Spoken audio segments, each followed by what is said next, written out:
Ayan guys, maglingkad po kami today. Ngayon, nandito kami sa bukid at naglingkad. Ayan. Ayan, nagpapatanim po ako ng niyog. Ayan yung aming inakyat na niyog hanggang doon sa taas. Ayan guys, maglilingkad kami ngayon. Ito. Ako ay mamumulot ng niyog.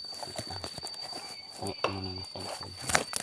Walang hawak ng cellphone ko.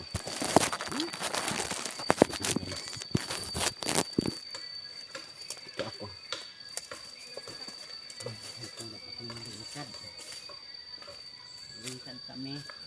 Tulad ni ni Kilay. Idol ko yan sa Kilay. Palagi ko nagpupok kami. Nagbunot ko naman niya. Nagpupok namin. Pupukras. Dito sa bukid. Ganyan. Ang nagawa ni Idol Kilay. Lingkad sa bukid. Iipon namin.